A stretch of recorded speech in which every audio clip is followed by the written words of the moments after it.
بسم اللہ الرحمن الرحیم۔ السلام علیکم۔ مزمل وائس آفیشیل میں خوش آمدید۔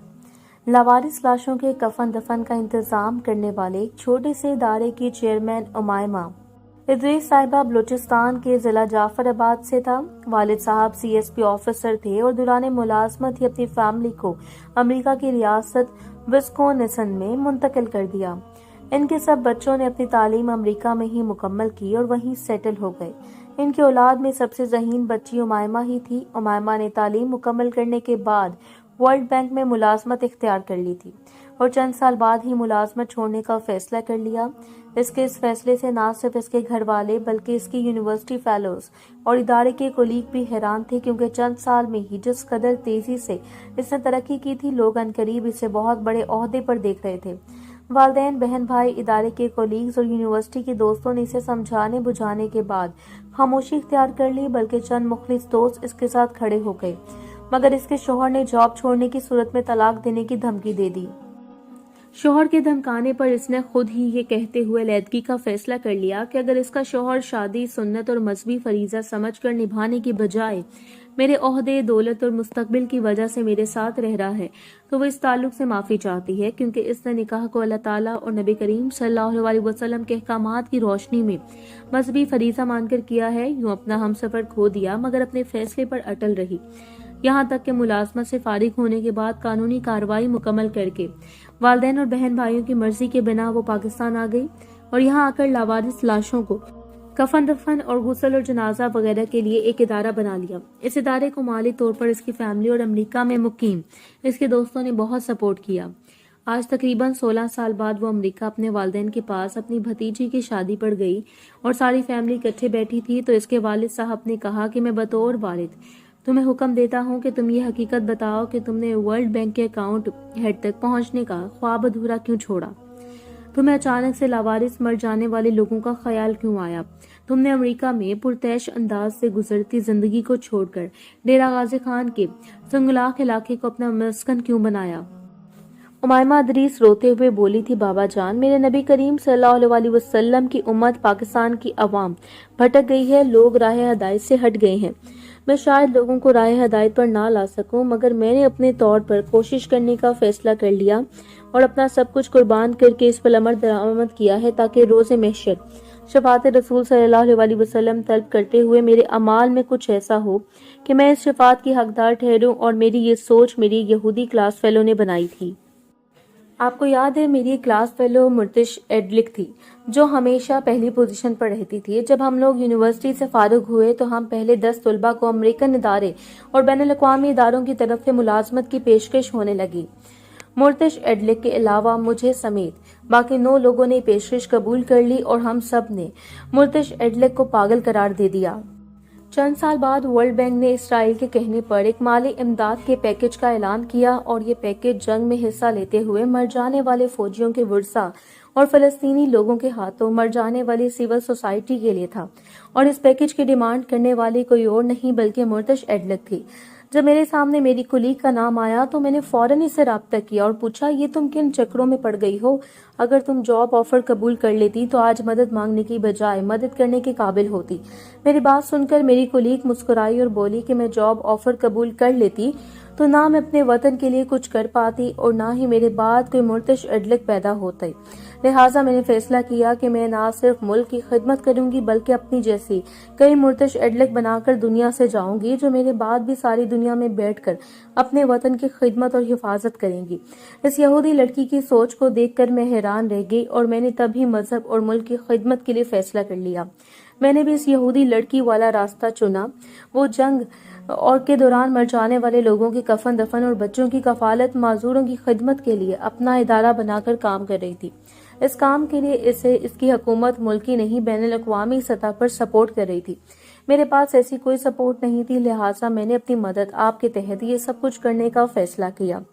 میں نے بہتری ملازمت پر پرتعیش زندگی کو چھوڑا اور پاکستان آ گئی۔ یہاں آ کر میں نے اپنی ذاتی تعلقات کی بنا پر فنڈ جمع کر کے لاوارث لاشوں کے کفن دفن کا انتظام کیا، اور اس کام کے لیے میں نے ڈیرہ غازی خان کا انتخاب کیا، کیونکہ یہاں سے میرے لیے سندھ، پنجاب، بلوچستان، خیبر پختونخوا چاروں صوبے میں آنے جانے کے لیے آسانی رہتی ہے۔ میں نے بہت ساری ایسی لاشوں کو غسل اور کفن دیا ہے جن کو ہمارے نام نہاد ادارے محض کفن کے نام پر ایک سفید چادر اور غسل کے نام پر ایک بالٹی پانی ڈالتے تھے۔ میرے سچے عمل کے عوض مجھے لوگوں سے کسی بھلائی کی امید نہیں تھی، مگر مجھے افسوس ہے کہ بھلائی تو دور کی بات، الٹا کئی بار مجھے یہاں لاوارث لاشوں کے کفن کا سامان لاتے لے جاتے ہوا لوٹ لیا گیا۔ میں نے اس کے باوجود ہمت نہیں ہاری اور اپنا کام جاری رکھا۔ مجھے پتا ہے کہ میں اپنے بعد کوئی امامہ چھوڑ کر نہیں جاؤں گی۔ مجھے پتا ہے کہ میرے ملک میں خدمت کے نام پر لوٹنے والوں کو عزت ملتی ہے۔ مجھے پتا ہے میری قوم اب درندوں کا جھنڈ ہے، جہاں ہر طاقتور خود سے کمزور کو کھا کر اپنا پیٹ کی آگ بجھا رہا ہے، مگر اس کے باوجود میں نے اپنے ملک میں بے گوڑ اور کفن پڑی لاشوں کو عزت سے دفنانے کا عمل شروع کیا اور اسے جاری رکھوں گی انشاءاللہ۔ ساتھ ہی تمام بہن بھائیوں نے کہا انشاءاللہ اور محفل برخاست ہو گئی۔ وہ سابق پولیس ملازم تھا جسے رشوت اور پولیس کے خفیہ آپریشن کی مخبری کے الزام میں ملازمت سے برطرف کر دیا گیا تھا۔ اس وقت فیصل آباد کے ٹیکسٹائل مل میں اچھی پوسٹ پر فائز تھا اور فیملی میں بھی اپنے فیصل آباد لے گیا، کیونکہ اس کے ادارے اس قابل نہیں چھوڑا تھا کہ اپنے عزیز و اقارب کے سامنے سر اٹھا کر جی سکے۔ اس نے کہا تھا کہ سر میری خواہش بہت عجیب ہے۔ میں نے پوچھا کیا عجیب خواہش ہے تمہاری؟ اس نے بتایا کہ میرا نام حماد احمد ہے اور میں چاہتا ہوں کہ روز محشر اللہ کے روبرو جب میں پیش ہوں تو سرکار دو عالم صلی اللہ علیہ وسلم کے سامنے اللہ تعالیٰ مجھ سے سوال کریں کہ بتاؤ تم نے میری مخلوق اور میرے پیارے نبی کریم صلی اللہ علیہ وسلم کی امت کے لیے کیا کیا، تو میں بتاؤں کہ میرا سینئر آفیسر اپنے اعلیٰ افسران کی خوشنودی کے لیے ایک تقریباً بے گناہ نوجوان کو پکڑ لایا ہے اور میرے حوالے کرتے ہوئے حکم دیا تھا کہ صبح جب میں آؤں تو یہ شخص نہ بیٹھنے کے قابل ہو، نہ پیروں پر کھڑا ہونے کے قابل ہو، نہ ہی پیٹھ کے بل لیٹ سکے۔ اسے میرے سامنے اس حالت میں پیش کیا جائے یہ گھٹنوں کے بل کھڑا ہو۔ میں نے نئی پولیس فورس جوائن کی تھی، لہٰذا میرے دل میں خوف خدا باقی تھا۔ میں نے نوجوان سے تنہائی میں اس کا جرم پوچھا تو اس نے بتایا کہ ایک پولیس آفیسر کا ماموں ذات بھائی میری بہن کے ساتھ دست درازی کر رہا تھا۔ میرے منع کرنے پر بھی باز نہیں آیا تو میں نے اس سے بزور بازوں روکا۔ اپنی بہن کی عزت کی حفاظت کر کے ابھی گھر پہنچا ہی تھا کہ قانون کے رکھوالے اس پولیس آفیسر کے ماموزات کے ہمراہ میرے دروازے پر پہنچ گئے، مجھے پکڑ کر گاڑی میں بٹھایا اور جس لڑکے کو میں نے اپنی بہن کے ساتھ بدتمیزی کرنے سے منع کیا تھا، اسی لڑکے نے مجھے طاقت جتاتے ہوئے کہا کہ اب تیری بہن ہی تجھے چھڑا کر لائے گی۔ مگر مجھے خوش کرنے کے بعد اتنی بات کرنے کے بعد لڑکا رونے لگا تو میں نے اسے دلاسا دیا، موٹر سائیکل پر بٹھایا، اس کے گھر پہنچایا جہاں اس کی بوڑھی ماں اور جوان بہن اس کی منتظر تھیں، اور کہا کہ تم رات ان کو لے کر کسی دور پار کے عزیز کے پاس چلے جاؤ، یہاں سے کسی کو تمہارا علم نہ ہو۔ ساتھ ہی جیب میں موجود رقم ان کے ہاتھ پر رکھی اور واپس تھانے پہنچ گیا۔ میں نے یہ سب کچھ اس وجہ سے کیا کیونکہ مجھے پتا تھا نہ تو اس لڑکے کو قانونی طور پر گرفتار کیا گیا تھا، نہ ہی کسی ریکارڈ میں تھا۔ لہٰذا جو ہی صبح میرے سینئر نے آ کر مجھ سے لڑکے کے متعلق پوچھا تو میں نے بتا دیا کہ لڑکا بے گناہ تھا، میں نے چھوڑ دیا۔ جب سینئر کو میرے اس فیصلے کا علم ہوا تو اس نے میرے خلاف نہ صرف خود سخت ایکشن لیا بلکہ اس پولیس آفیسر تک بھی میری کاررسانی پہنچائی جس کی اما پر اس مجبور لڑکے کو گرفتار کیا گیا تھا۔ یوں میرے خلاف محکمانہ کارروائی کا آغاز ہوا اور مجھے رشوت لینے، خفیہ آپریشن کی مخبری کرنے کے الزام میں جیل بھیج دیا گیا۔ میری جاب چلی گئی، میں سزا پوری کر کے باہر آیا اور مل میں ملازمت اختیار کر لی۔ اللہ تعالیٰ نے مجھے ترقی دی اور میں سرکاری نوکری سے اچھا کمانے لگا۔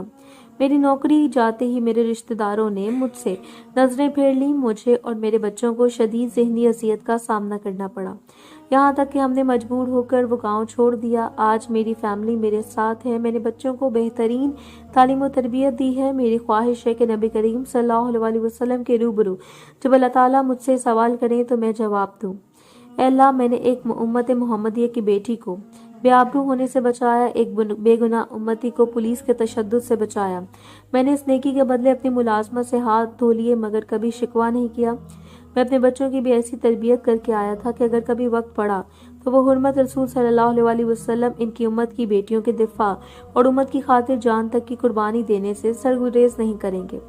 حماد احمد صاحب کی بات ختم ہوئی تو بے اختیار میرا دل چاہا کہ اس شخص کے قدم چوم لوں۔ مجھے یقین ہے روز محشر یہ اپنی قربانی کا ذکر کرے گا تو اسے سایہ عرش و شفاعت رسول اللہ صلی اللہ علیہ وسلم ضرور نصیب ہوگی۔